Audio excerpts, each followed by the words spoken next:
Good afternoon, it's 2 o'clock. I'm Ivan Lai with BBC News. A Taiwanese bride married herself yesterday. In front of all her guests, she claimed that, with this ring, I Me Wed. 30-year-old Wei Yi-chen, an office worker from Taipei, was uninspired by the man she had met, from whom she would have picked a marriage partner. Succumbing to social pressure, she decided to get married, but to herself, without a groom. She posed for a set of photos in a flowing white dress, hired a wedding planner, and rented a banquet hall for a marriage celebration with 30 friends. She even paid for a solo honeymoon to Australia. Let's hear what she said in her wedding. Well, age 30 is a prime period for me. My work and experience are in good shape, but I haven't found a partner, so what can I do? It's not that I'm anti-marriage. I just hope that I can express a different idea within the bounds of traditions. Ms. Chen's wedding, costing 50,000 NT dollars, has generated much online attention in the form of more than 1,800 mostly sympathetic comments. We have here an expert on gender issues, Ms. Minnie Chen, to talk about the problems behind this news. Welcome, Ms. Chen. Could you please explain to our audience what kind of marriage is that, and what causes young people to do that? Okay, Ivan. First, I would say Ms. Chen is certainly not the first one to bring up this issue. In Chris Morris's television series, Jane, a middle-aged man marries himself. In Glee, Sue Sylvester not only married herself to herself, but also officiated the ceremony because she decided that she was the perfect partner for herself. Carrie, of Sex and the City, marries herself after she is shoe-shamed. We call this type of marriage a self-marriage. Self-marriage is marriage by a person to himself or herself. It is a commitment to radically honor, value, and practice self-love and self-compassion in order to live a better life. It is a social movement and a daily practice acknowledging that we are in a relationship with ourselves. Is this somewhat like a religious ceremony? Oh yeah. Self-marriage is also known as sologamy. Sologamy commonly takes place in African tribal societies. It is a religious ceremony to create a new union between a person's physical body and his or her spirit. Apart from being a religious ceremony, the idea of sologamy has translated into a strong and independent lifestyle in the recent years.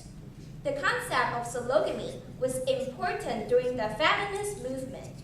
It helps to empower women to be strong without outside assistance or the companionship of men. Well, if what they want to prove is that women can live without men, why don't they just keep single? The worst thing about being single is the pressure from their family to get married. After women reach a certain age, all their married friends automatically play matchmaker, as if getting married is the only right way for a single person. In order to satisfy the expectation of the society and to keep their own independent lifestyle, some people choose to marry themselves and become their own lover, friend, and child. They believe that the only partner for a person's life is himself or herself. Will their lives become better after marrying themselves? Are there any changes? Of course they are. As you can see, it would be insanely easy to open a joint bank account, but what if it turns out you hate yourself? What if you want a trial separation? Would you chop off a leg and tell it to hop it? Also, by definition, wouldn't self-marriage provide the least romantic and most depressing wedding night of all time? Imagine curtains drawn in the honeymoon suite, rose petals sprinkled on the bed, by yourself, for yourself.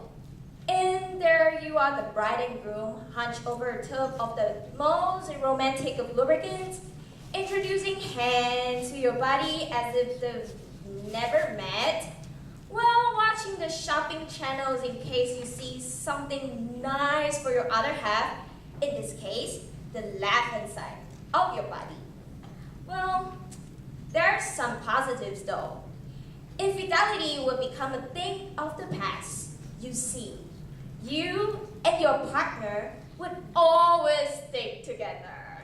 Well, whether it is good or bad, the problem is Wei Chen in the news story could not officially register the marriage to herself, which means that she will have to go through a ceremony again if she meets a suitable partner down the line. If you think about it, as odd as it seems, the idea of loving oneself to the point of matrimony may be absurd, but it is a little bit soothing, for without a love for oneself, there could be no love for others. It is interesting to know where she will go if later she decides there are irreconcilable differences and wants a divorce. Will she need another ceremony? Will she make herself a lesbian by marrying herself? Still, there are some questions for us to think about. That's BBC News at 2. Enjoy the rest of the day. I'm Ivan Lai.